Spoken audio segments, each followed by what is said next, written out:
orbital. RCP chamber pressure looks good. Doubling up. Roger, roll, Atlantic. Water towers can fly! Yes! Tango Delta nominal.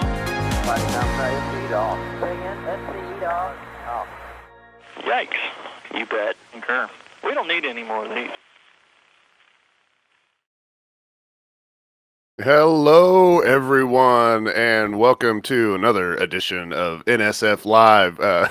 We had a little, we almost had a little emergency there. Right as the music was playing, it was like, where did Nick go? But Nick is here. He's back. I am your host for this week. My name is Stephen Marr. I'm one of the photographers around these parts, and as I've already mentioned, we've got Nick Ansuini with me over here. How you doing, Nick? I'm doing great, Stephen. I just had decided to blip there real quick. Well, yeah, what I was came that? Back. It'd only been 5 years. You guys didn't notice any time dilation, but I was gone for a whole 5 years, but I came back. Wow. Well, not much has changed. You're looking Okay. great for being Good. gone for Thank 5 you. years. I The viewers appreciate had it. no idea what happened. They don't know what we're talking about. I'm seeing 5x5s over here in the chat. And also joining us today, we have Alejandro, and I am going to butcher your last name if I even try. How you doing, buddy? Just try Alex. I mean, Okay. it's better. All I'm right. fine. All right. Well, this, of course, as y'all know, is this is what we do every week, and we try to go over all the news. Sometimes we replace it with like a astronomy museum kind of thing, like Doss did last week. That was a pretty cool episode. We hope y'all liked that. Now I'm Basically, gonna whenever there's anyone more interesting to talk to than us. yeah. Sorry. So just so y'all know in chat, of course, you know, most of y'all know you can ask us questions, tag at NASASpaceflight, but I'm going to give you a rundown of some of the things we're going to talk about. That way you can get your questions in. We'll try to queue them up and ask them sort of when we're talking about that thing. We've got OFT-2, of course, Transporter 5. We have the 8 national security launches that were just awarded. We're going to talk about that a little bit. We have some Chinese space station stuff to talk about, as well as SLS and Artemis, and and small sat rocket news. So if you've got any questions about some small sat stuff, Stephen, I'm Yes. offended. You missed the most important part. what's that? I don't know. There's nothing else, really. There's really Is there nothing anything else. I think there's a Starship somewhere there. So Oh. yeah, I'm sure we'll talk about that at some Are you point. talking about that shiny rocket down south somewhere? Yeah. I think I live kind of close to it, and I take some pictures of it on occasion. But yeah, Yeah. that too. I say down Should be a south. fun It's show. like directly west from me, I think. Yeah. But yeah, get your questions in chat, and we will ask them as that topic comes up. And like I said, we're going to start with OFT-2, which for me, I am just so glad to have OFT-2 behind us, honestly. I was here in December of 2019. It was a beautiful launch back in December of 2019. That was we had one of the twilight effect things, like the sun was just about to come up, and there was a lot of beautiful pictures taken that day, but there was sort of a dark cloud over it because it didn't really go to plan. But how did this one go, Alex? Well, this time, Starliner successfully separated from Atlas and went into orbit and everything. And knew what time it was. Was able. Yep.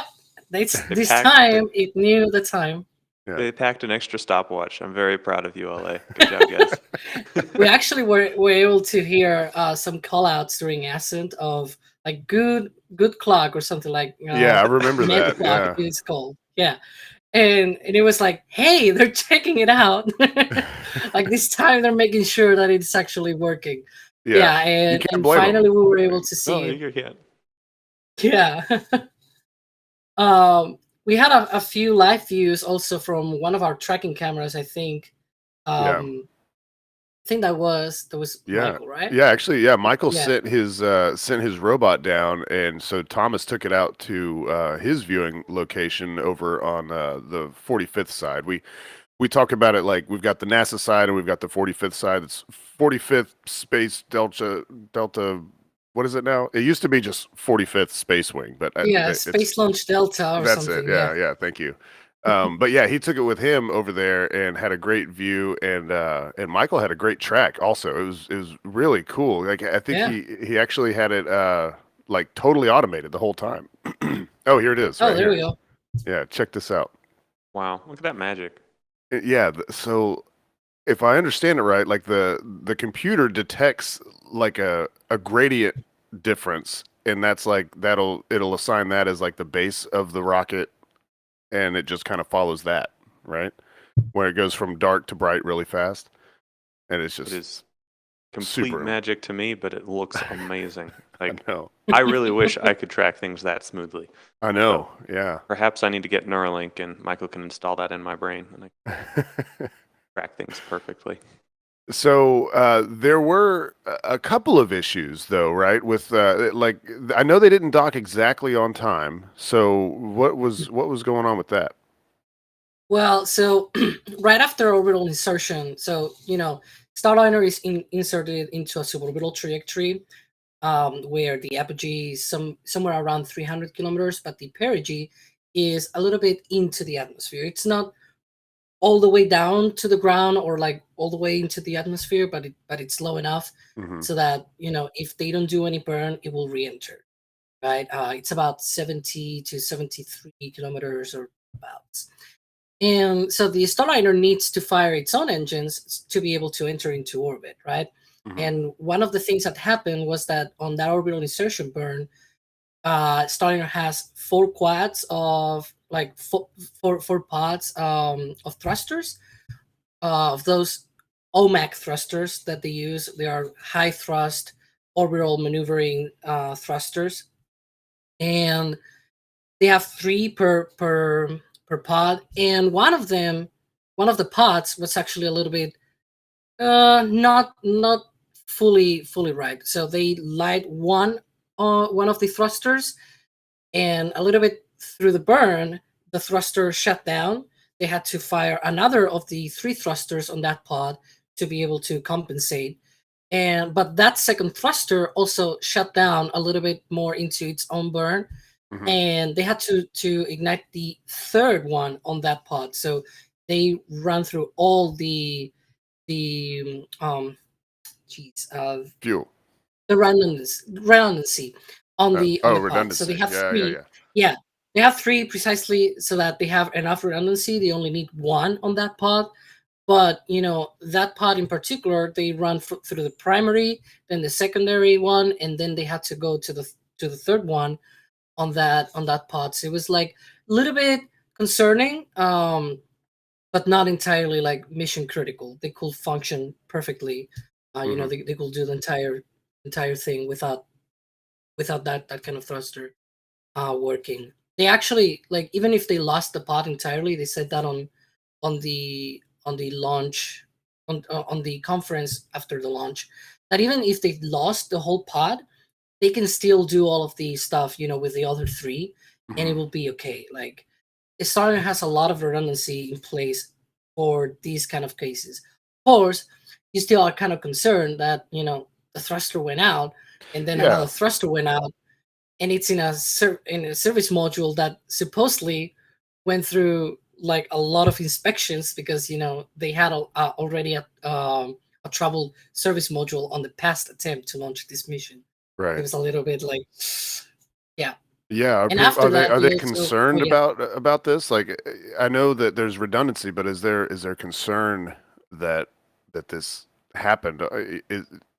What do you think? Like, what's your opinion? Do you think they're gonna go back and like I don't know, do a redesign or anything like that? Like, or are they chalking it up to actually it worked great because of the redundancy? Well, I think that obviously they're gonna look up what happened. I think actually after undocking, they did a firing of those thrusters just to Hmm. make sure that they actually worked back again, Yeah. and to gather data and things like that. It was like a test, because the service module, unlike Crew Dragon, the service module on Starliner doesn't come back, and so they needed to test it already in orbit to Hmm. be able to tell whatever to gather enough data to be able to tell what happened with it, right? And so they probably gathered data about that, try to come up with a root cause of whatever happened there, yeah, and be able to just basically be able to solve that for the next flight. And also they had another issue on the way up to the Mhm. station, which was a coolant loop. They have a few things there that we're worried about because without the coolant loops, I think it was related with the cabin temperature, for example. So that could have been another issue. Mhm. And then also during approach and docking, they also had an issue with the docking system, which is the NASA docking system. This is a docking system that, even though you might think that Crew Dragon uses the same kind, it uses the same kind, but not the same design. And so the one that Crew Dragon uses is made by SpaceX with their own specifications, Mhm. just so that it is able to dock with the ISS. It follows the same rules and things like that, but it's just like made in house. Right. Whereas the Starliner docking system is the one that is like with all the like it's basically the NASA docking system design Right. that is like Yeah, because the they'll both benchmark. fit with the international docking adapter, but they're not exactly the same design, is what you're saying. Exactly. Yeah. Yep. And this was Oh. actually the first time that they were able to test that. Cool. Let's see. We do have a couple of questions regarding Starliner. Chat doing their job to throw in a couple questions. See, we have Kieran. When do you think we'll hear about a name for this capsule? Starliner Calypso was named immediately after landing. Have we heard of a name? I'm not familiar with that I name. haven't heard. Yeah, I haven't heard of a name. Yeah. So I Imagine they'll think the name it at some Calypso point, right? spacecraft. Yeah, they should name it at one point. I think the Calypso spacecraft was named back in the day by the ones that were supposed to launch in it, which was on the first operational mission of Starliner, and now it's supposed to go on CFT, which is the demo crewed mission. right. So perhaps because we don't know who's going on the first operational mission of a Starliner, perhaps they haven't done gonna that wait. decision public yet. Yeah. Probably if there's some crew training behind the scenes, and because sometimes that kind of happens that they have like some cadre of astronauts selected for a mission, and we still don't know about them, until it's a little bit closer to launch. Right. So probably they have some kind of name, but we still don't know. But we're gonna keep a lookout for that. Yeah. Yeah, because traditionally it's like the astronauts name it, or maybe it's just announce the name like once they're in orbit, right? Hmm. That was at least that's what Bob and Doug did. They announced the name of their capsule once they were in orbit. Exactly. Let's see. We have a couple others. Everyday Space Nerd wondering, could we see Dream Chaser fly before the first official Starliner mission? Hmm. I don't know. Speculation I zone. don't know. We will see. Yeah. Yeah. As we It's a often do little in far space, out. we think something's going to happen, and then it takes Especially- more time than we think. Especially, if we're talking, official Starliner mission, I'm assuming they're talking about like operational mission. Hmm. So I mean, I think we'll be doing good to see the crewed flight test this year. And then Yeah. who knows Yeah. when the first operational mission will be. Let's see. I think we had one more. Okay, yeah. Jenny Bolu. Vulcan is currently not going to be human rated. What will Starliner fly on after Atlas V is retired? Falcon 9? That would be funny. That would be Yeah. really funny. It's possible. Starliner It is a lot. possible, It's a lot right? wider than Falcon 9, so that would be funny. Oh. Yeah. Yeah, They can make a fit. I'm sure they can make could. a fit. Yeah. And we Well- might even have nice views instead of a 3D animation. Ooh. It's probably one of my least favorite things Sick of the burn. OF22 Yep. mission. I know. I love That's true. everything about it except for the live stream. It's like Uh, in animation after we lose ground track. Okay, I guess. It's cool that it's using real telemetry and all that. Like, I Right, get it. It's yeah. cool. But it's like, I'm spoiled. I'm so spoiled. I think we all are. And here's the return. Yeah. It's cool. Starliner lands on land. Now it's on airbags. Yes. It's not like doing the old thing that we all saw the Yes, renders yeah. back in the day that SpaceX wanted Dragon to land propulsively. But but landing on land, there's some benefits, right, to landing on land as opposed Definitely, to the yeah. water. You don't have a lot of salt water to contend with, because the hope with the Starliner is to reuse one of the crewed vehicles, I think, up to like 10 times. That's what, And yeah. so the idea Maybe is that if- you don't get a bunch of salt water in every single little nook and cranny of your vehicle there.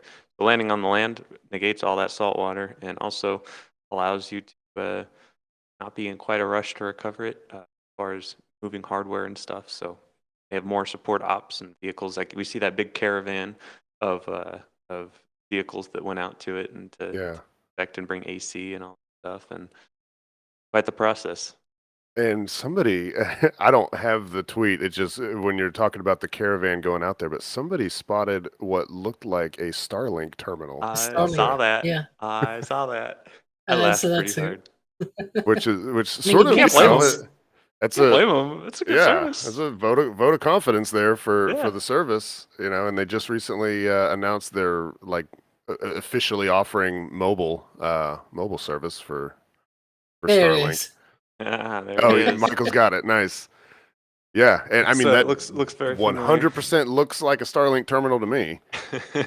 But Yep. yeah, that's pretty cool though that is possible. They don't have to, you know, rely on cell towers, which are probably garbage out there, you Yep. know, or they don't have to rely on slow satellite internet. They can actually get some good internet there. We didn't answer the question though. Like, is Vulcan going to be human rated? Surely, at some point. I don't know, Alex. Are there any plans for Perhaps. Vulcan? Perhaps And they have to that's get your engines official first, answer.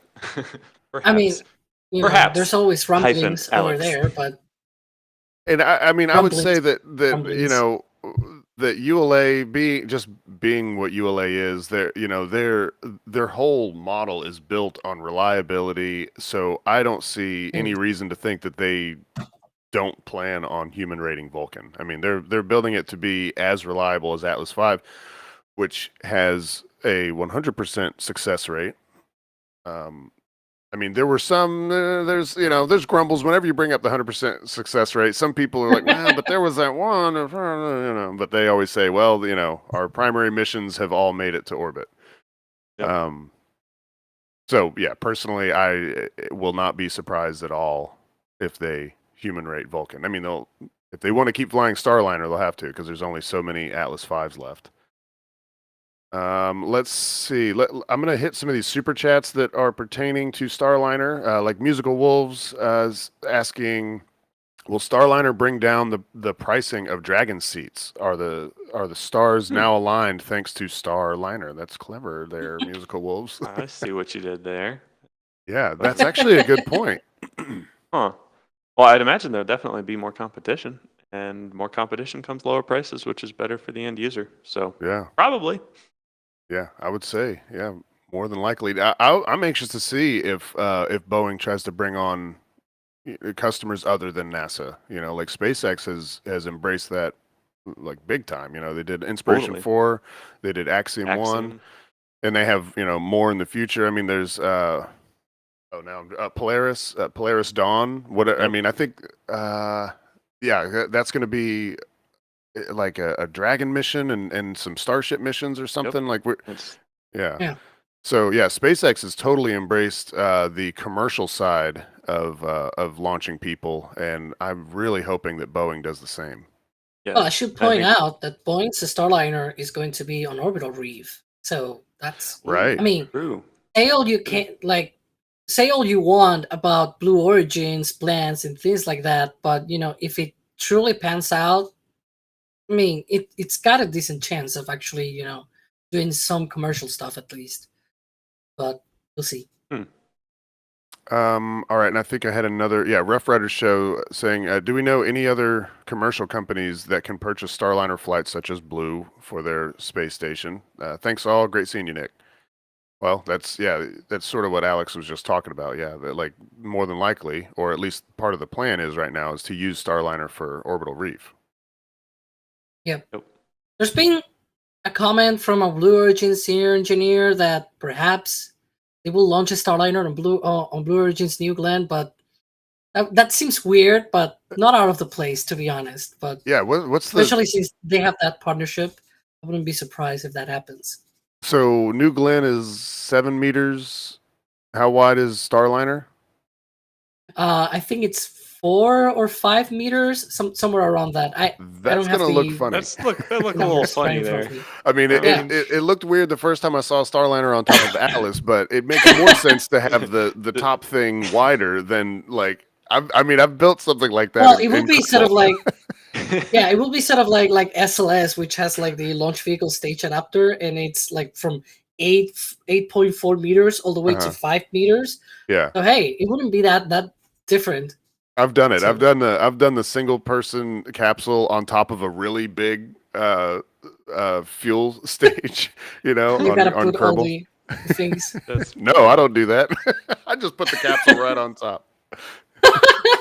Jeez. Oh It man. works. Yeah, it works. It works. Let's see. Was there? I had this other one that I tagged here. Jack Mack. What was flapping on the top of Starliner as it came closer to ISS? Do you? I was wondering about that. Did anyone know? Because I saw that too. Yeah, they were talking about it being a cover for rain. It's in the top Ah. so that if it rains, it goes down and everything. And once they are in orbit, they fire the thrusters, and I think we can see that there a little bit earlier there. Like a little So flappy yeah. flappy.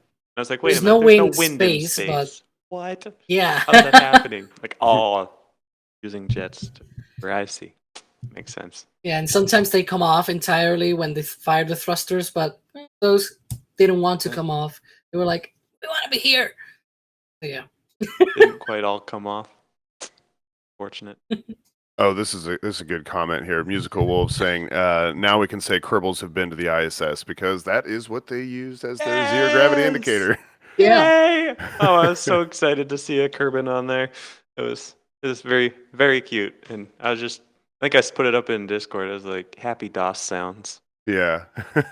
Okay, Raj asking, what's going to happen next for Starliner and Boeing? Yeah, so what's the plan for, now that they've got this mission behind them? The test flight. Crew It's is next, pricey. right? Yep, Yeah. that's moving towards that. I'd imagine they probably have a laundry list of things they need to improve upon and double check and perhaps change based off this flight, as with SpaceX had the same thing after their yeah. first DM1 flight. They have a bunch of things to change, but after that, I think crew's up next. Yeah, and what Kind of was exciting. the gap between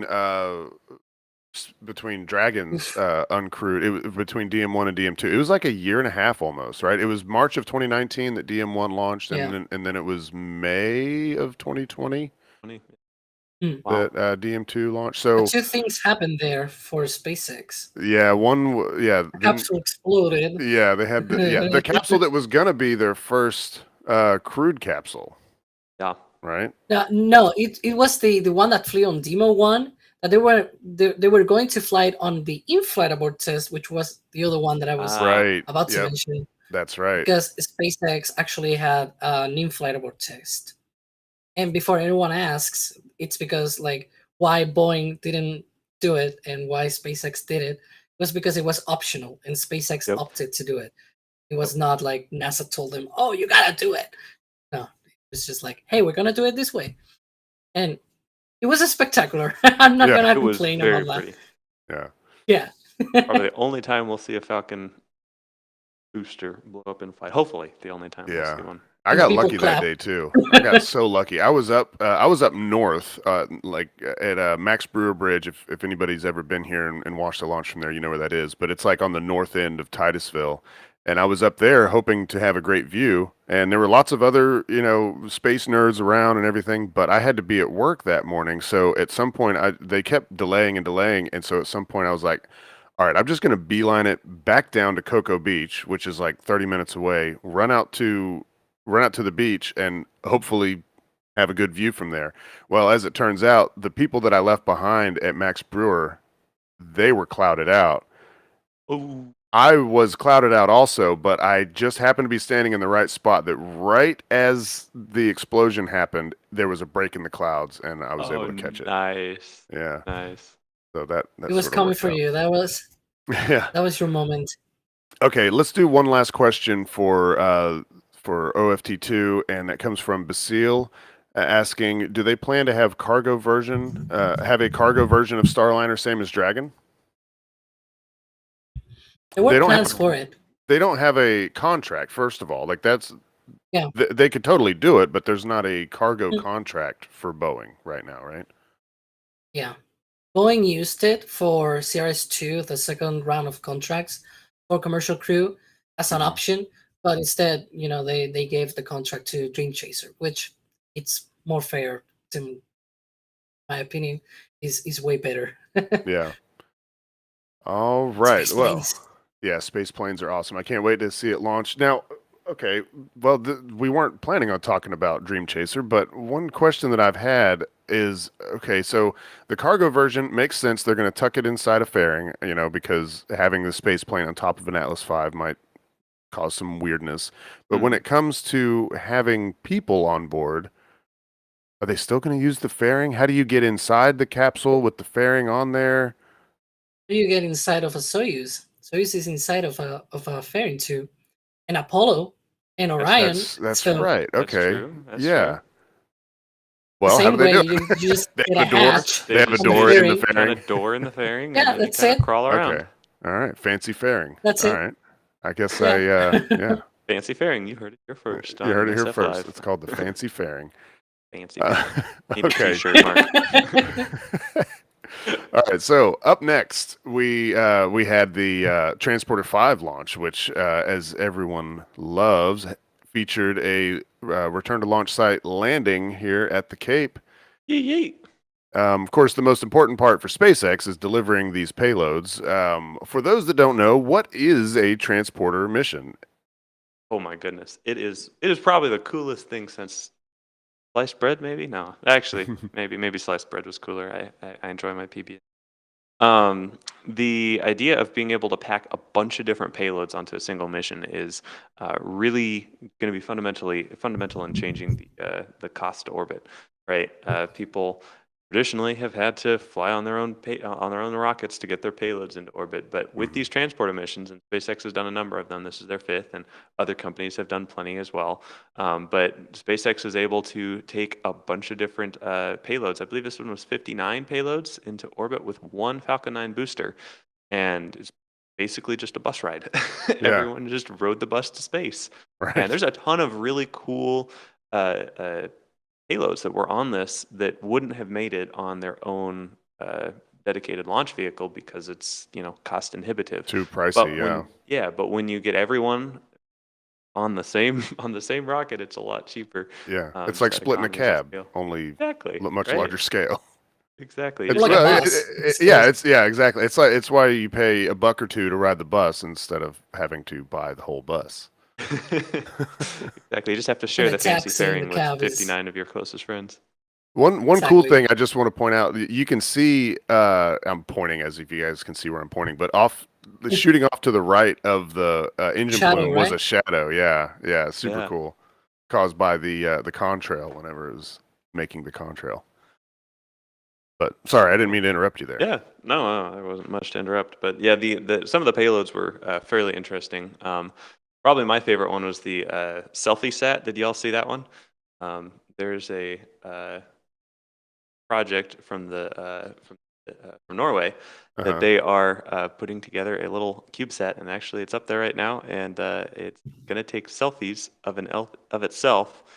The awesome part is you can upload a picture to their system, and they have some already stored, and in the future you'll be able to upload them, and it displays it on an LCD screen on the little CubeSat, and the CubeSat takes a selfie of the screen Of that, in wow. orbit. I know, and so soon in the next couple of weeks, they'll have some pictures in space, which is just like kind of cool, and it's all run off of Raspberry Pi. Like this is a university level project where they built this whole thing out of pretty much off the shelf parts, Yeah. and it's so cool. It is.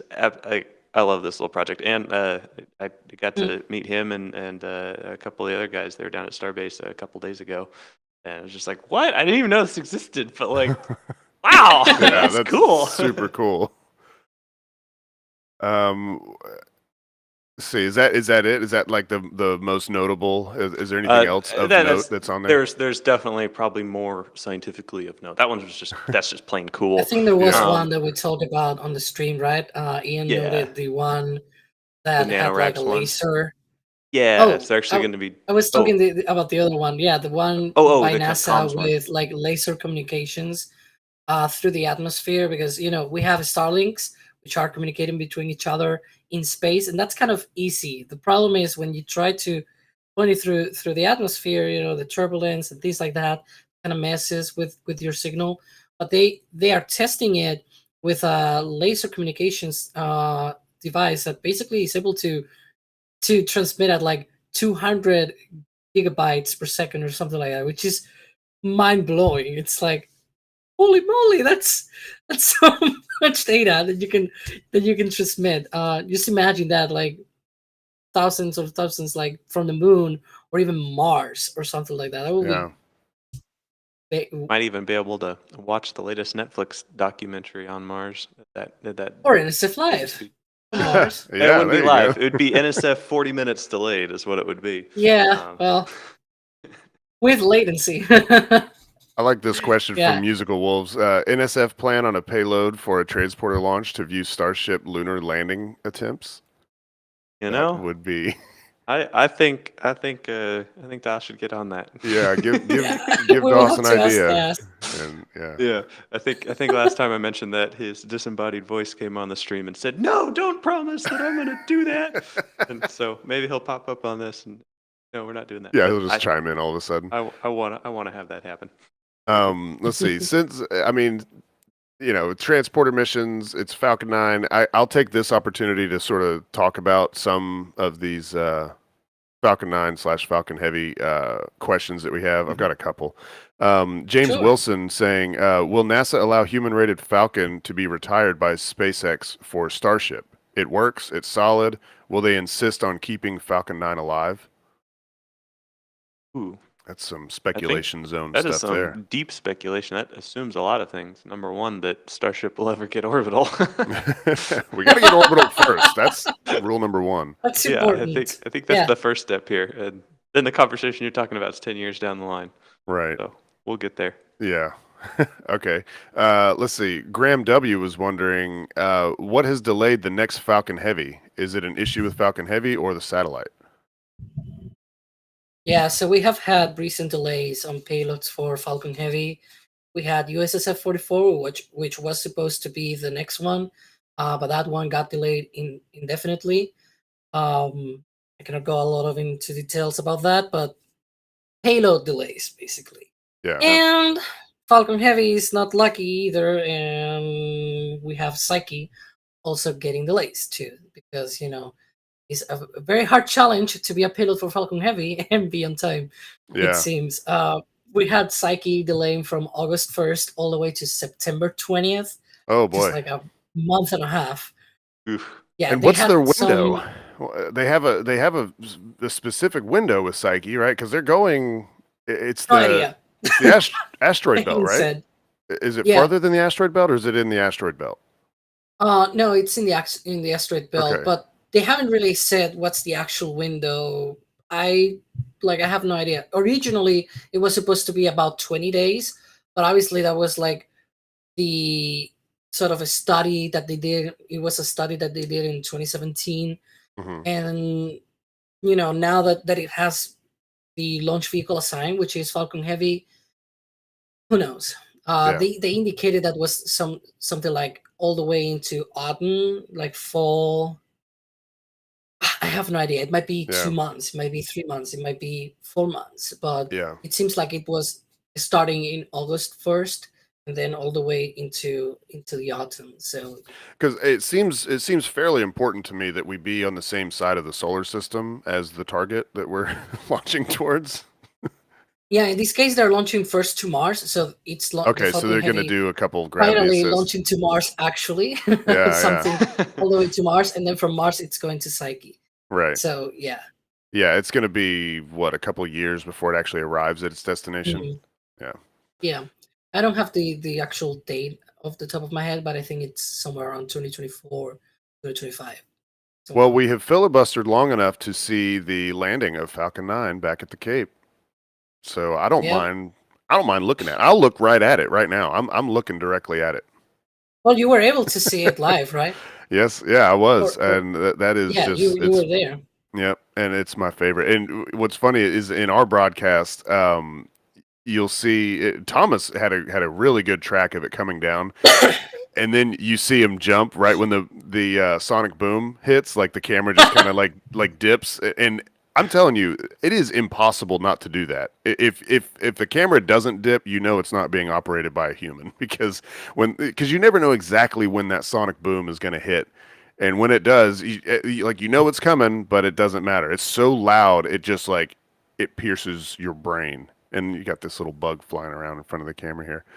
And then I had an issue where I lost it. I lost the rocket in the clouds, and it wasn't like overcast, so it wasn't like I'm looking up at like gray clouds. It was that thin layer of clouds, and so they were super bright. And I'm like looking up, just trying to, as soon as I can find it, I'm going to try to point the camera at it.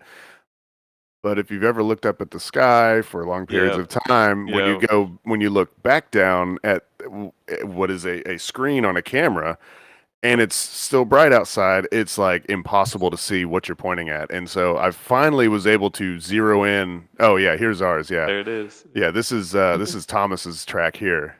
You know, he was able to find it nice and early and get almost all of the landing burn. And then you'll see the camera dip right when the sonic boom hits him. There it is. Nice. It's like even when you know it's coming, and there, like I just found it, and Patrick was running the board that day, and like he switched to me right as I found it, and then like zoom in on it real fast, and this is, you know, a lot of people ask me like, hey, where was that? You know, because most people are of the mind that Jetty Park is the best place to watch a landing. You are the closest, especially for public viewing. That Jetty Park is great for being the closest to the landing pad, but Cherry Down is back away enough that you can still see the top of the booster whenever it gets on the ground. So I discovered that actually for the first Falcon Heavy launch. That's where I watched. That's where I watched the Falcon Heavy demo launch, and was like, oh my gosh, you can still see the boosters when they're on the ground. That's awesome. Yeah. So let's see. Let me hit. Maybe we got a couple super chats in here. Oh, here we go. Yeah, Thomas back in Mo asking or saying, I know people that worked on the selfie sat. Hello from a grad student at the Norwegian University of Science and Technology. It's our second sat. Oh, it's our second one, huh?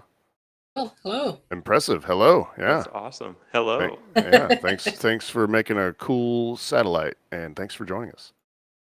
And then music. Hold on. I think I was able to talk with Ulrich. You probably know who Ulrich If you worked on is this. involved with that. Yeah, because he's the CEO of in. Oh. I only know one person of that team. All right. I don't know any of them. But hello. Moving on. Sorry. And thank you for joining us. All right. So let's move along here. Oh man, but he's showing the deployment. That is so cool. I love seeing deploy. We just distracted. Like I know. We're so distractible here. It's like, oh, rockets. Ah. I just yeah, it's super cool to see how these things, how they get deployed out into space. All right, let's see. Oh, I had this other question because we were still talking about Falcon 9. Joe Schmo saying, whatever happened to the SpaceX plans for a vertical integration tower for Falcon 9? Delayed, canceled in lieu of Starship? Huh. I think it's still a go. It's still in the works, right?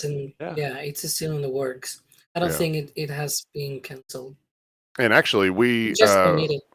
When we do our flyovers, we do keep our eyes out for any signs that work has begun. So so far we have not seen anything, but that does give me a good opportunity to mention our flyover videos that we've been doing about every other week or so. We go out there and check out what's going on at the Cape. So if you have not caught up on what's going on at the Cape, it's not just Starship either. It's we cover Blue Origin and we look around to see what else is going on. Of course, we were in the air at one point when SLS was still on the pad. So really cool video, good perspective on what's going on at the Cape. And let's move on to our next topic. We have so there were 8 national security space launches, missions that were awarded, and they were split not exactly evenly between ULA and SpaceX, but ULA and SpaceX were the ones that got these missions. So what do we got here? And how many of them do we actually know what they are? Well, I know less there's a than half. GPS satellite. Yeah. That's about all I know about. yeah, there's a GPS satellite, a few USSF satellites, and then a weather related satellite. I know it's a weather satellite for the USSF. I think Michael might point us to the actual document with like all the details. Yeah.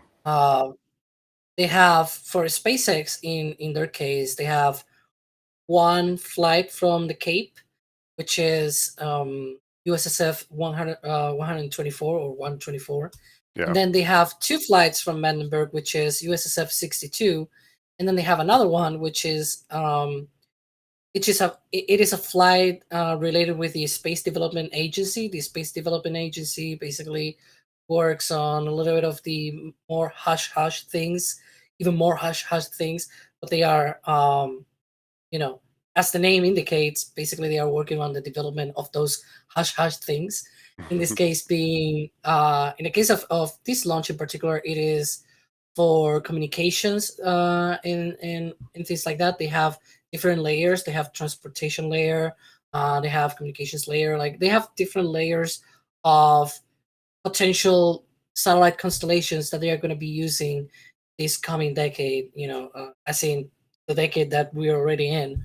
And they contracted some of these satellites to different companies from SpaceX, L3 Harris, and a couple of other layers are also, like the satellites are also made by other companies. I don't really remember all of them off the top of my head, but in this case we have a SpaceX, instead of making them, launching them. In this case it is the first flight of the SDA Tranche 1. They're going to be launching Tranche 0 this upcoming September, and then they have another flight I think in March. They have 2 flights for Tranche 0. And Tranche 1, which is the next step sort of in this whole thing of the military trying commercial satellite constellations for their hush-hush things. So they're going to be launching it in 2024, this one. So that's going to be the first launch of the Tranche 1 layer transport layer, I think it is. It must be on the document itself. I didn't write that down. So yeah. And then ULA, they have 5 launches. One of them is a GPS launch. And people were like, oh, the military doesn't like now to fly GPS missions on Falcon 9. Because SpaceX has launched. That's not how it works. They have launched 5. Yeah, they have launched 5 missions of GPS. Well, they have launched 4, and they have a 5th coming up later this year. Of all the 6 launches that have been awarded so far, one of them flew on Delta 4, the last Delta 4 medium that flew. I saw that one. The other was ones, beautiful. the other ones were on Falcon 9 and are going to be, because we have SPO 6 later this year. And this one is the next one after that, which is GPS 3 SPO 7. Now, people, on the internet were like, oh, rest in pieces, Falcon 9. You're not going to be launching any more GPS satellites. And it's like, well, if you think about it, the military just wants Falcon to just be able to, start launching all of these satellites that ULA was already launching on Delta and Atlas. They have to transition all of those. And so Falcon 9 had to take up the slack, sort of like the all these launches that they have been doing is basically because Vulcan wasn't around. Yeah. And now that Vulcan is approaching readiness for flight, so they were able to say, hey, we're gonna award this to Vulcan. And Right. the next 3 ones, which are the last ones of this first round of GPS-3 satellites, those are probably gonna be split. Like perhaps one is gonna be for Falcon 9 and then another 2 for Vulcan. Like I bet that's going to be the way they're going to go. And then we're going to have another round of GPS-3 satellites, which are going to be like 15 or 21 of them. And those are going to be able even to go on Falcon Heavy, stack one on top of each other with extended fairing and things like that. So that's going to be crazy too. But, those are the cool missions, the cool military missions that I really want to see, because they are not fully classified because they are GPS missions, and we all know what GPS does, right? Yeah. So you can watch the launch live stream. They keep the views all the time, and if we have a Falcon Heavy like that, they go to weird orbits, all the way out there, and it's not like the more hush ones where the second stage separates and you're like, we cannot see anymore. Yeah. There's some of these. Sometimes when you're covering a mission out here at the Cape, if it starts with USSF, chances are you don't get to know what's inside there, and so you end up just talking all about the rocket, like how cool the rocket is. Like you don't know anything about the payload, so let's talk about the rocket. Yeah, it's funny. Like I'll talk to my dad after a mission. He's like, "Oh, so what was that they launched the other day?" I'm like, honestly, Dad, I don't know. I don't know. No, what you do is you say, I do know. But I can't tell you. I can tell you. Yeah. All right. Let's see. I don't see any questions about this. Unless I missed them, I apologize. So we could... I did tag a few more... Go ahead. Something else that we don't know anything about are the Chinese launches. Yeah. Those are that was a good segue. I was trying to transition there. Very nice. I don't know That was a really good one. Now that we mentioned that there's a transition that occurred, I'm sorry, it's been ruined. But transition has occurred. LD, go for transition. But yeah, you're right. A lot of times these Chinese launches, we don't know about them until after they happen. And we try to cover them as much as we can. We usually have articles if we know enough about the whatever mission it is. We try to put an article up on the website. But what do we know about this? We have the Chinese space station. What's going on up there? One thing that actually China doesn't really try to hide too much is the Chinese space station launches. We've seen, we see right here, we see a live stream of a launch of a Chinese rocket. Sort of crazy, but they actually try to engage with, the public. You can think about why, but I don't know. Prestige.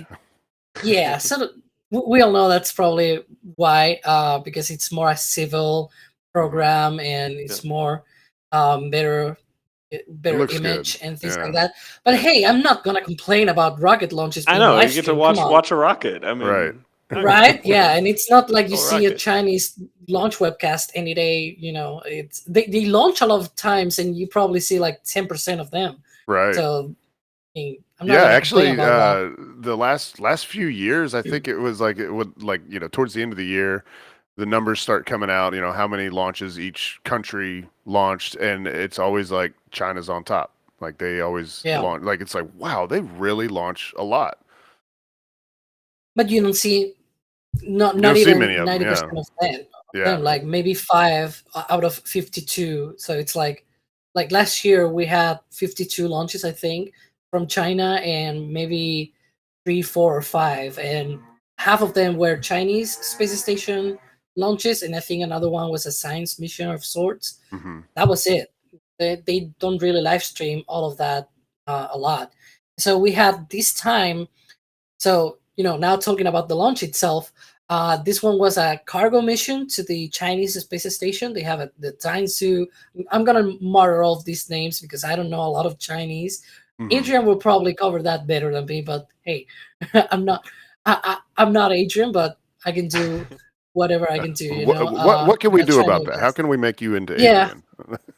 Well, I will have to speak German first. Yeah, We had the Tiansu for cargo mission to the Chinese space station. It carried 5 tons of cargo and science equipment to the station, Mhm. and well, it actually docked fairly quickly afterwards. I think it was somewhere around 6 hours, and people always ask, why do they launch and dock so fast? And Crew Dragon, for example, doesn't do that, or Mhm. even Starliner did 24 hours. And it all comes down to whatever needs the space program itself needs. And so, for example, the Russians are able to control the propulsion system on Mhm. the ISS, and so they are able to fire the thrusters a few days or a few weeks ahead of time, so that the time of launch day, the ISS is in the perfect position for rendezvous and everything. And so do the Chinese. So they just basically launch on the date that they are able to do this in a short. There's no like a huge technical handicap on the Crew Dragon or Starliner. It's just like Right. that's how orbital mechanics works. And sometimes if you have control of the propulsion and things like that, and you are sure that you're not going to have any scrap, for example, which for Starliner and Crew Dragon launching from Florida, You just never know. that's usually, yeah, you never know. So of course, it all depends on the day of launch. And so if you have one Crew Dragon was once scheduled to launch at one time, and then the docking was like 8 hours after, but that one wasn't scrapped, so they had to do it the next time. And the next time, the next day, they had like a 24-hour rendezvous time. Yeah. So Right. things happen. It's a real mechanics, Yeah.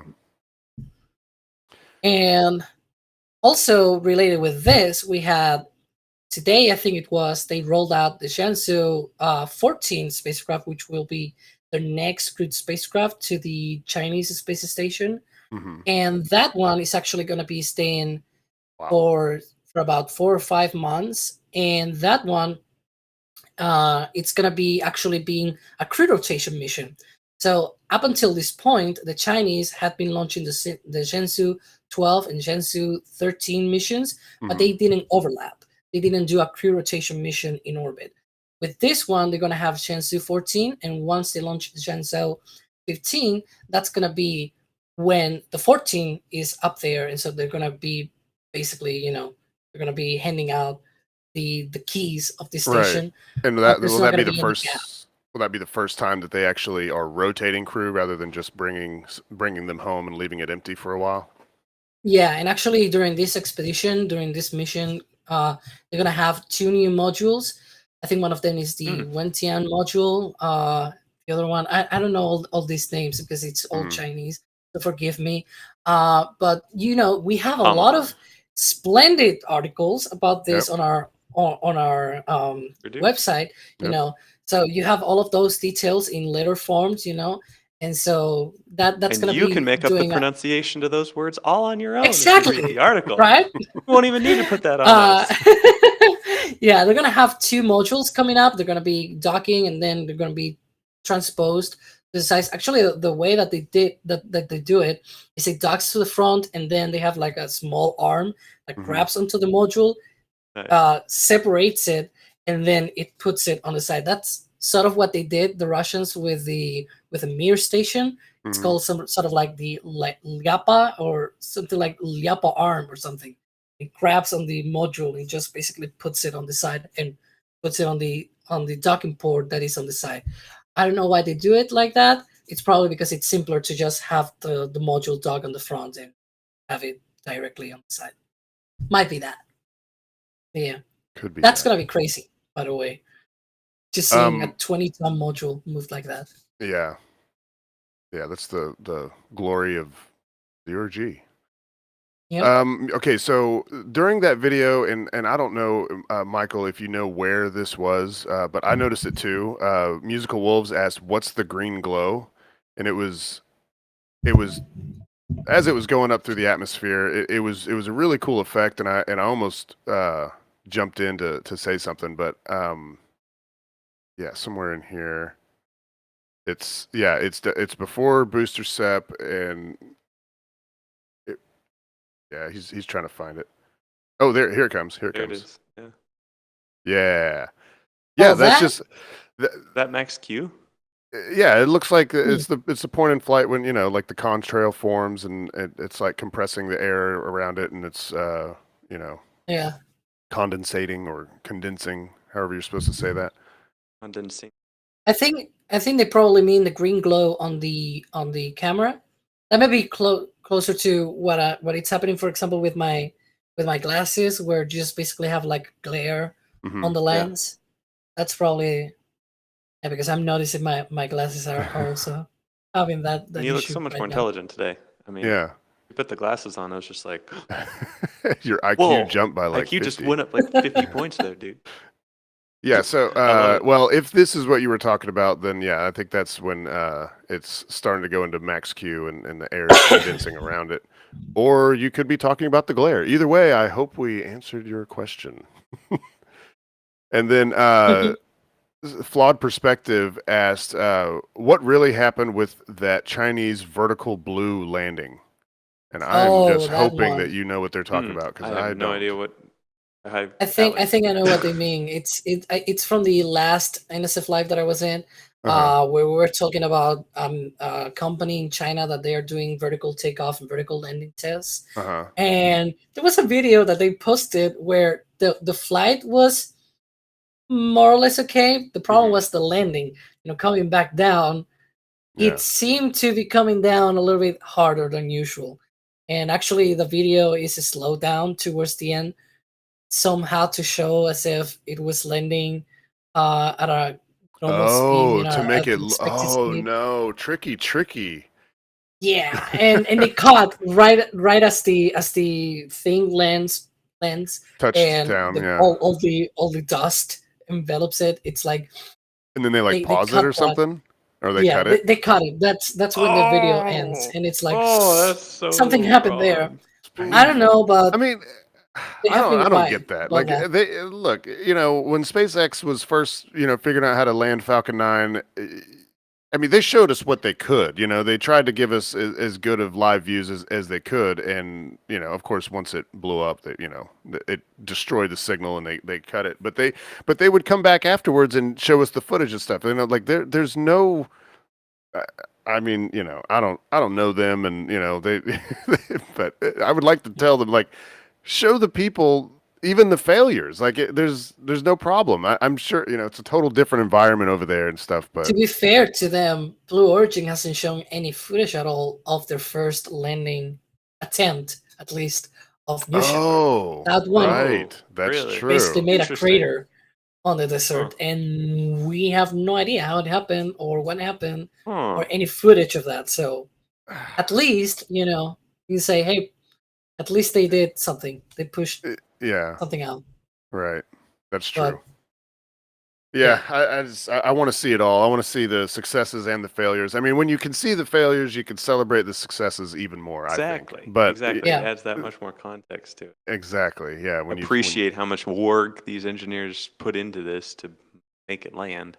right, Still, yeah. one of my favorite videos on all of YouTube is SpaceX's 5-minute cut of how not to land How an not to orbital land. class Yeah. booster. And Right. it's like, it's it's so fun watching that now, knowing Yeah. that they nail them just about every single time, Mm-hmm. and seeing all of those failures back to back. It's like, wow, we have come a long Oh, way. that's the one, the Nebula Ah. M. Okay.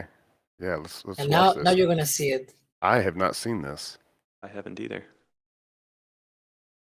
And so it's going up. So it's I have a the segue end for is this up, next segment, Flamian's so down. don't break it. this is sort of like a grasshopper type thing then, because it doesn't look like they're not going to space, right?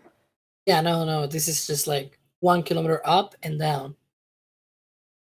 Just like Alright. Grasshopper. They did the same. Yeah, just like grasshopper. Was it There's a F9 lot or- of gimbling going on.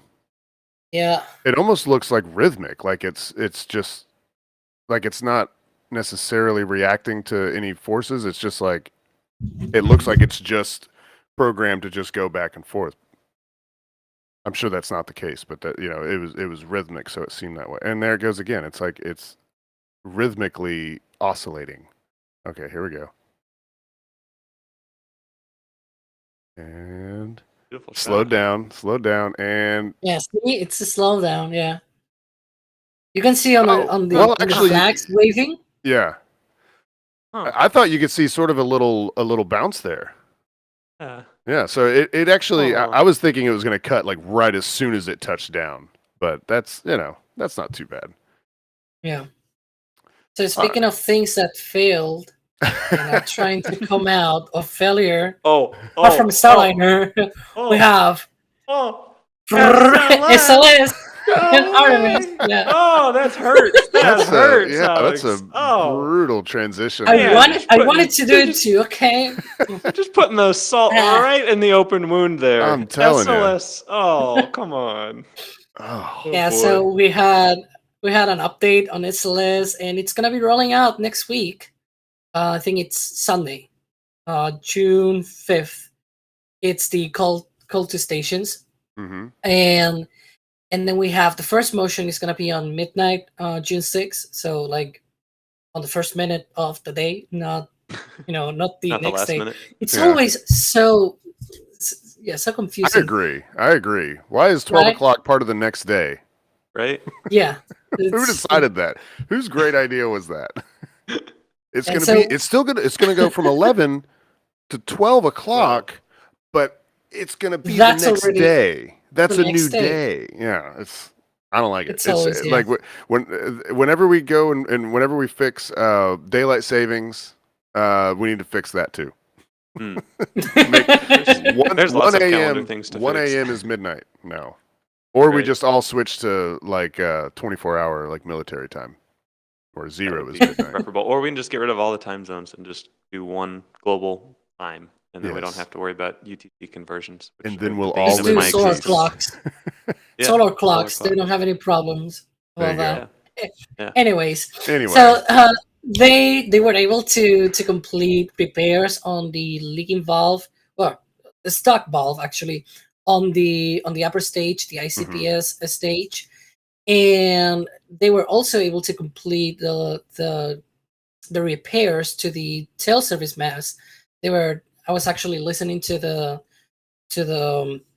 press conference that they had this Wednesday. We had also our SLS Rockstar kind of coverage guy, which was Philip Sloss. He was there asking all the questions, and we were able to hear from these officials that they apparently found out that the problem with the tail service mast was that the plate that they use was not properly torqued, or they think it was perhaps related with like the movement, the rollout of the rocket, just as we're seeing right now. That it was really? probably untorqued with some of that movement, and that was probably what was causing the leak. That's and so odd. they put a plan forward and they retorqued everything to make sure that everything went well. And they will try that in cycles where they will go 24 hours later after a whole day of temperature changes and everything on the vehicle, and retorque it and try it again until they wouldn't be able to keep torquing that plate into the vehicle. So hopefully they don't have any other issues with that thing, but you never know, because one of the actual problems that happens with these things is that you can test it for leaks, but you can only test it for leaks during cryogenic temperatures once you're on the pad. Right. So you can test it They with can't do that in the normal VAV. temperatures. Exactly. You cannot do that on the VAV. So you have to roll it out to the pad. Now on the pad, you try to load liquid hydrogen, and if it leaks, then you have already another problem there. It's not like Starship, for example, where they do all of these proof tests we're going to talk about soon. Yeah. Where they usually load liquid nitrogen first, for example, and check everything at cryogenic temperatures. They cannot do that with SLS, so they have to do these checks and just cross their fingers that it works sometimes. But I'm hopeful it works this time. Yeah. Sometimes you need. I think it will. Sometimes you need to get down into into the count and into the testing before you find there's like one more issue that you just didn't know about. You couldn't have possibly found it without actually doing a wet dress rehearsal. And so hopefully they were able to identify those issues and fix them, and hopefully it's going to be totally clean from here on out. Hopefully. It better be. It better be. I've been waiting for this SLS for most of my life now. I think if Yeah. we made a pie, if we made Same a pie here. graph of my lifetime and the length of the time that I've been waiting for SLS to Development, launch, yeah. it would be more than half. That's an interesting point. Wow. Okay. Anything else about SLS and Artemis or anything before we move on to Starship? Well, we have another thing going on, which is the spacesuits. They're going to be announcing Okay. next week Ooh. the Ooh. spacesuits for Artemis. Oh. We're finally going to know Oh. what spacesuits they're going to wear on the moon. Oh, I can't wait. Oh, I love spacesuits. I'm really excited Okay. about that. All right. I can get down with this. So this week you say, huh? Okay. Wow. Wow. I don't know why this made me so excited, but like That is I the moment legit when can't Nick wait. lost it. All right, thanks for joining us, ladies and gentlemen. Yeah, no, like I've kind of been waiting to see what these Yeah. spacesuits look like for years and years, Yeah. and we've seen a few prototypes and whatnot. But Right, yeah, we saw like- we saw the announcement a couple years back Yeah, a now couple where they years came ago. out. It was Yeah. like red, white, and blue suits, Yep. right? Yep, and it was Um, like Yeah, they extra had problems joints. with developing those, and they turned to the commercial sector for these ones. They kind of took a page out of the book of Commercial Crew. They were like, hey, we cannot develop this properly on our own, so that we're gonna send all of the stuff that we have done to commercial companies and let them do it more Let 'em agile, figure out a way, and yeah. exactly more in their way of Uh-huh. how they will solve this problem. And that's actually what they're gonna do now. They're gonna announce the company or companies that are gonna be doing this. And we kind of know a few names. For example, Axiom sort of hinted at that they were working on that. Uh-huh. And where's Nick going? Sorry, I need to get some water. I'll be right back. Ah, jeez. So, and I thought he was there are excited also about the rumors. spacesuits. There are also rumors that perhaps SpaceX might be competing for this, but Uh-huh. we don't know. Usually, I mean, they have a usually little bit of companies- experience with spacesuits. They're not, yeah, they're they not do. full up like, they're more They've flight made them suits. before.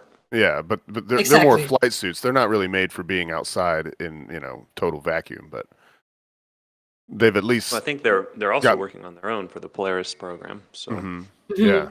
Yeah. there's One lots of the spacesuits things- coming up. Yay!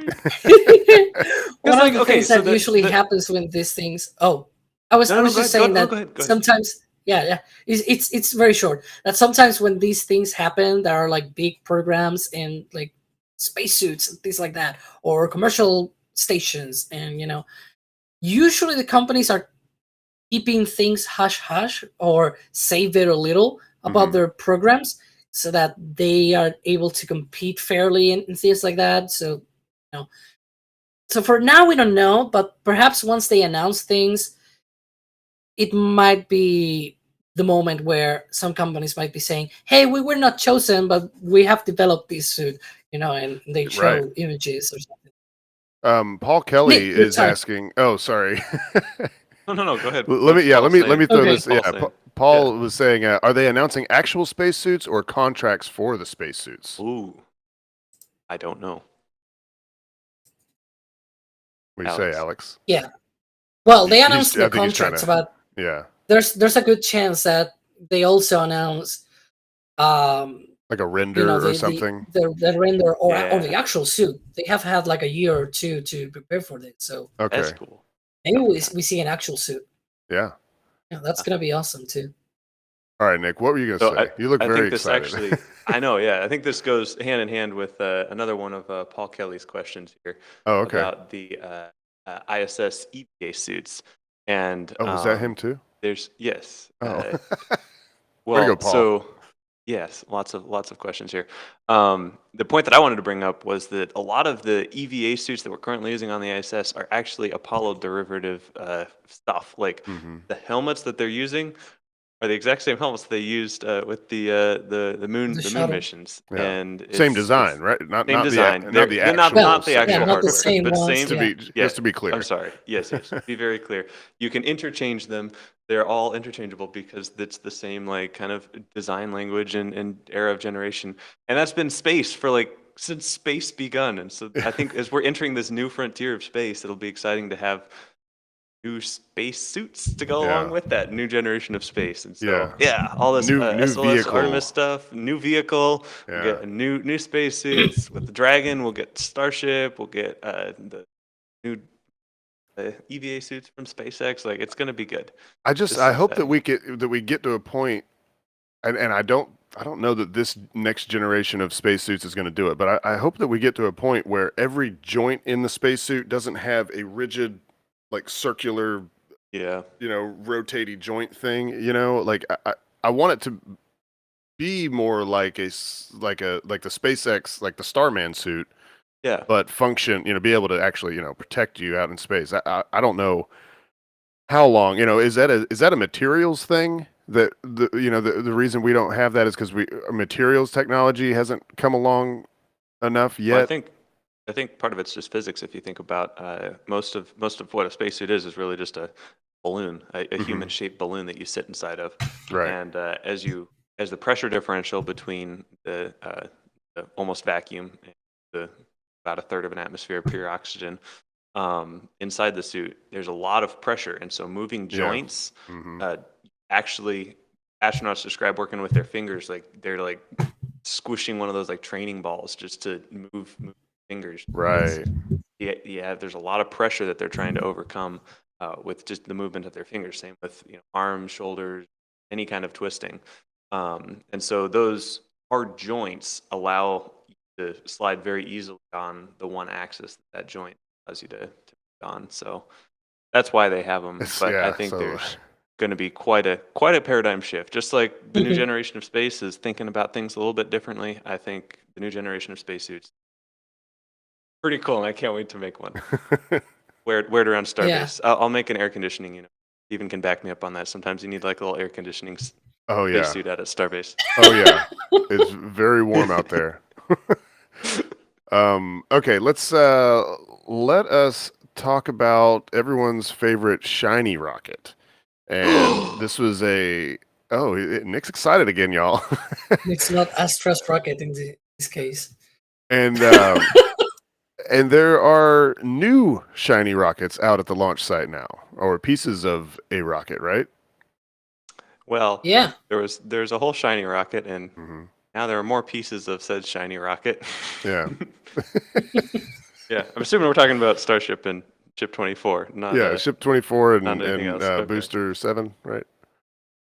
Yep. Well, Ship 24 is out there at the pad right now, and Booster 7's still in the. Wow! Oh, What an amazing! that's just Wow! gorgeous. Who took that? Wow! Gorgeous. Oh yeah, my goodness! I don't know, man. Whoever took Probably this some video rando or is something. just an Oh, amazing and then videographer. and then the way that like the condensation or smoke or whatever that is just drifts into frame. It's so. I mean, Yeah, so these are clips from yesterday. The Ship 24's obviously had its cryoproof test a couple days ago, and there was a little bit of an issue. It looks like it had a Mhm. little bit of an internal bonk, and Yeah. they removed a pipe that after. So it looks like they're all working on it pretty hard right now, fixing it up. There's a Booster 8, I believe.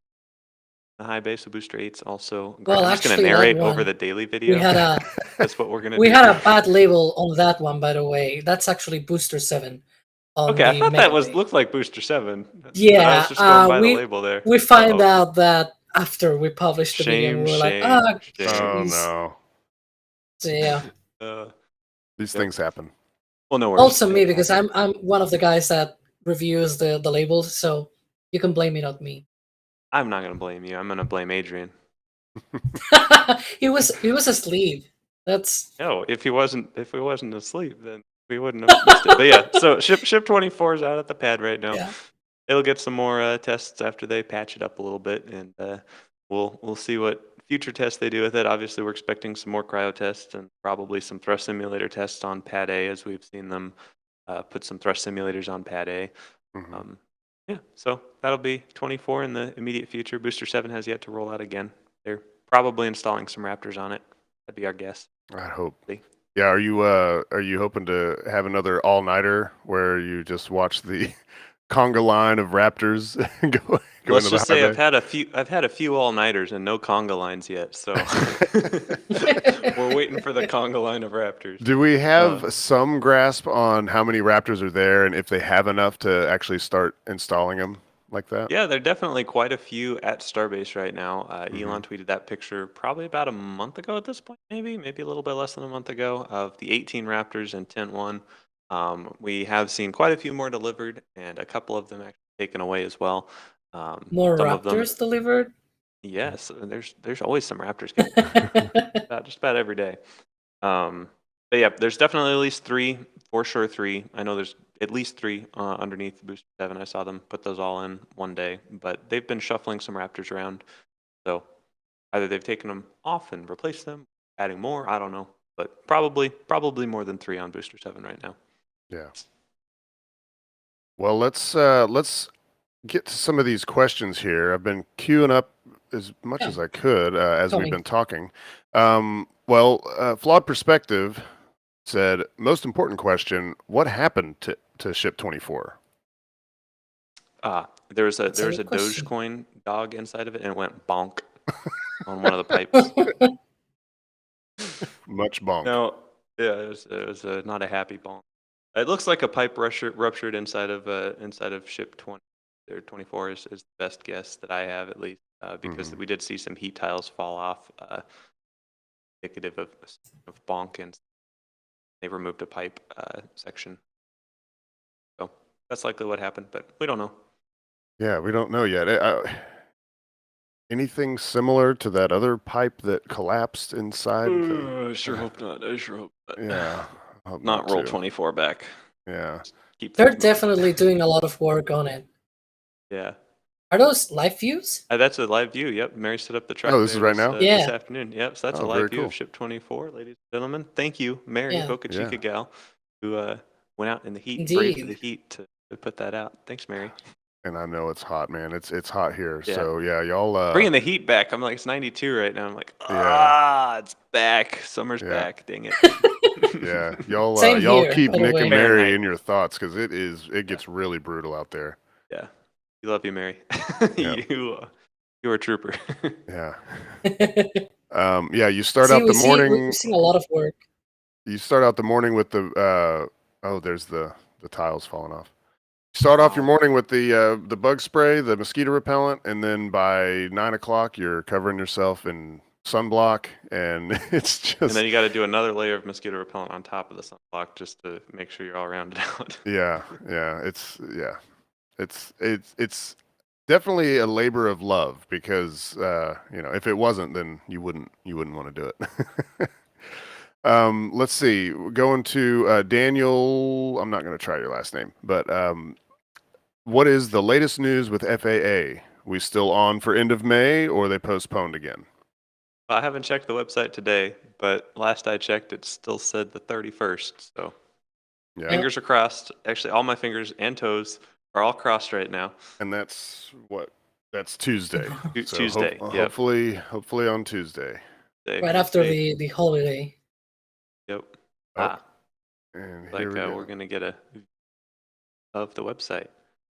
And there it is.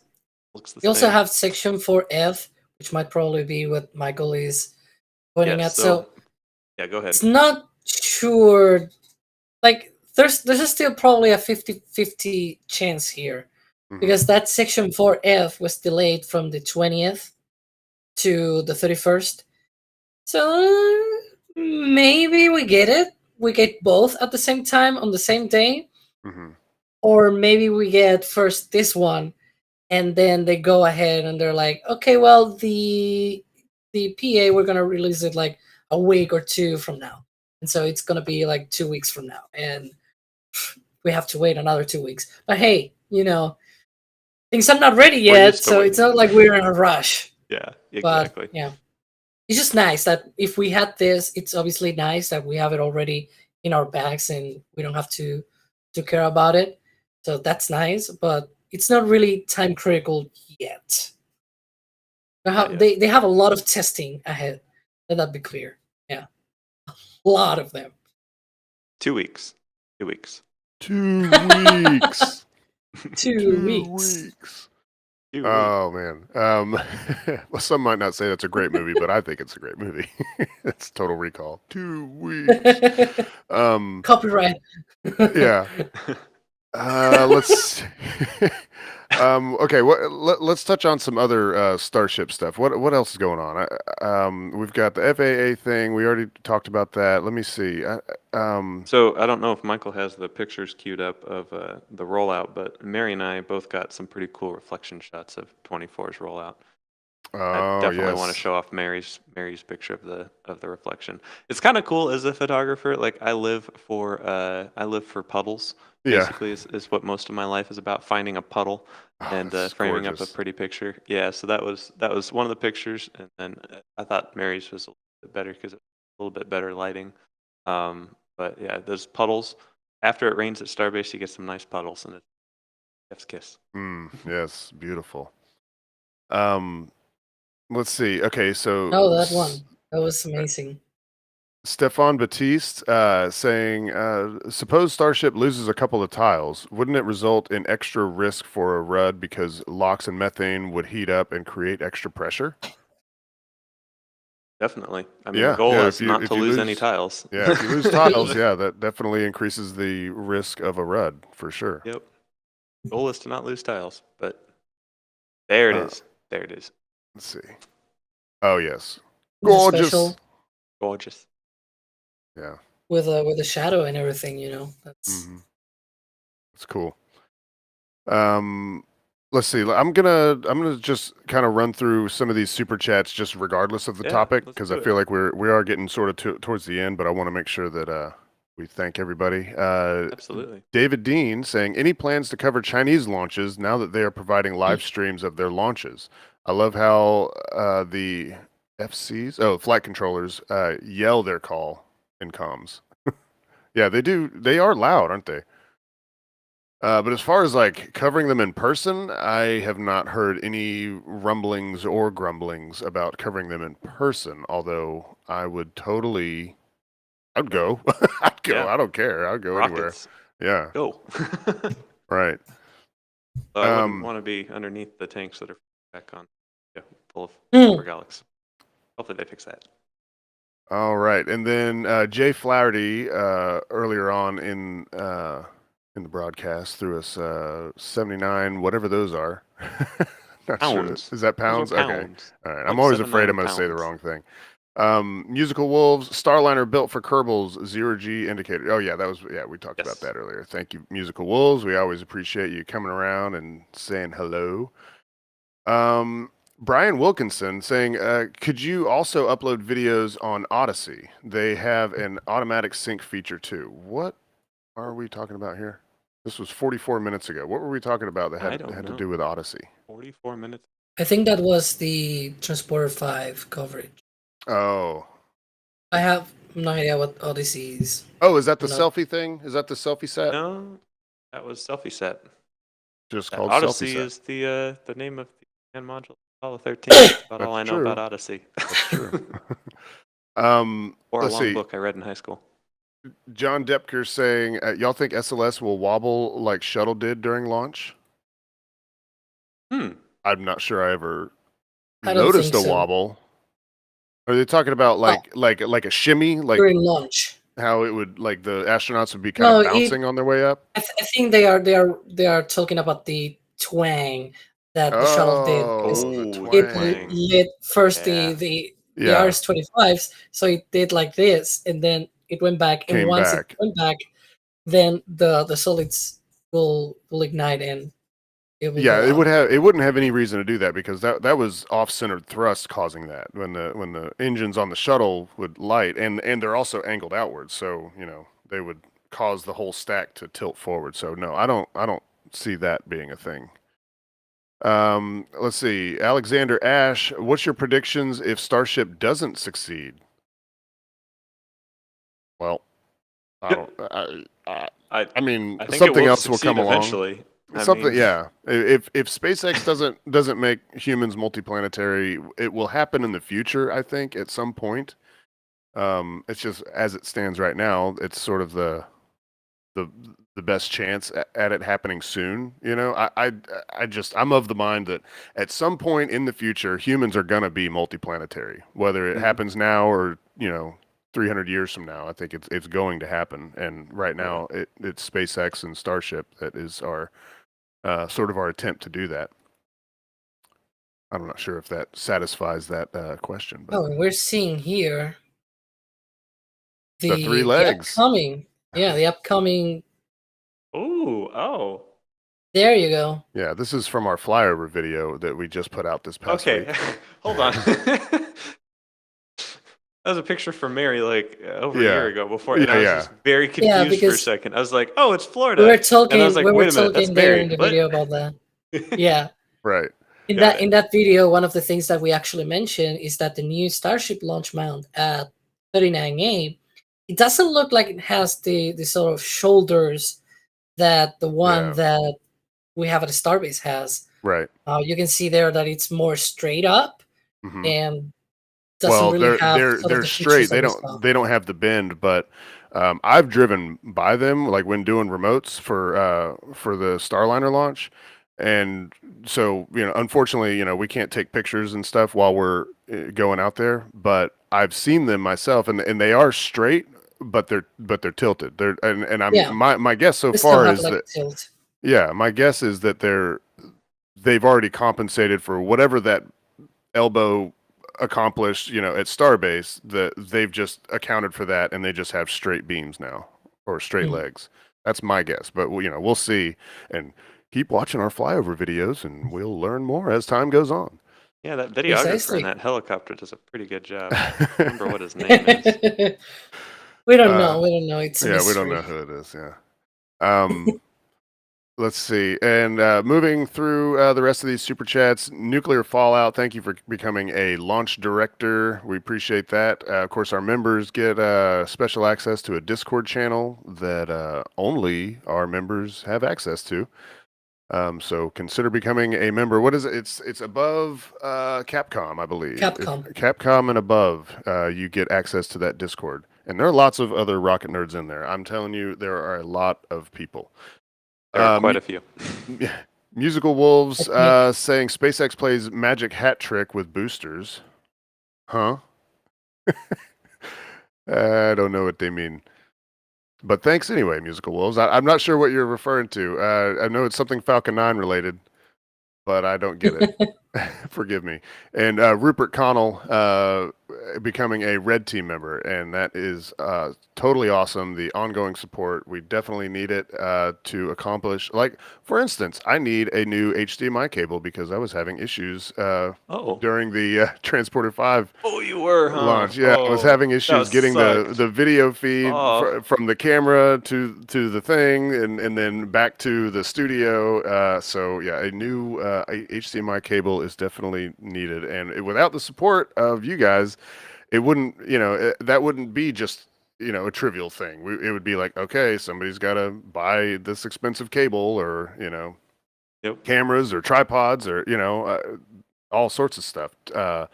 Michael sent his robot down here to help out with the coverage, and that meant that the tripod I had for streaming had to go with Thomas and so a new tripod had to come. So what I'm saying is, without y'all's support, we wouldn't be able to do that sort of stuff. And that support can come in another way. We were talking about Raptors, and I think Alex was showing off his shirt, the Raptor Wrangler shirt, which is a new shirt in the store that you can purchase if you consider yourself a Raptor Wrangler. And we're still waiting to get Nick posed up in a shot like this, so we can just have. I just need to make sure SpaceX sticks 3 Raptors perfectly right there, and I can. We can get a work picture it out. of me wrangling them. I'll just make a few phone calls. barely a problem. Call up Elon. Yeah. All right. And then also, I noticed Michael was pointing out that we have metal prints now that we are offering. Oh, are those live? He mentioned Yeah. metal prints, so I hope so.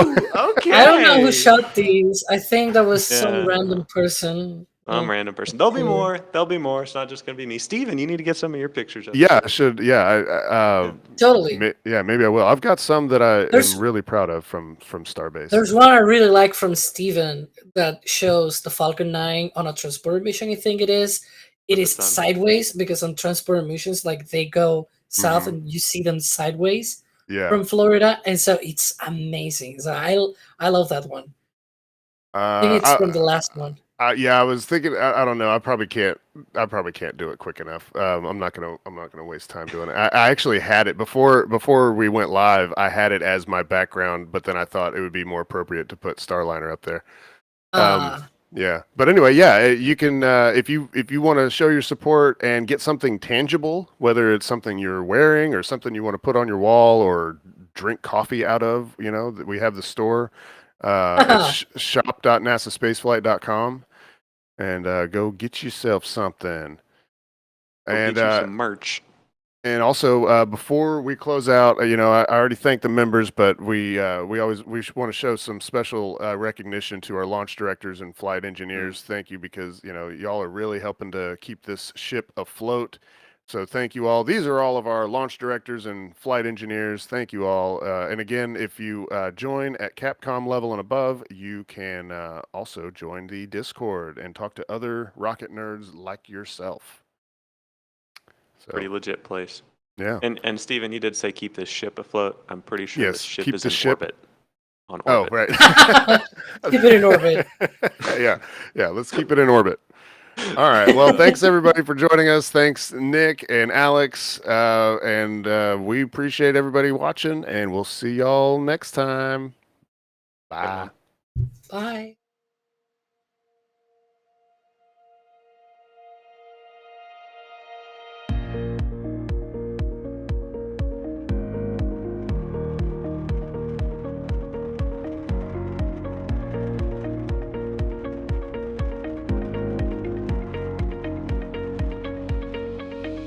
We have liftoff.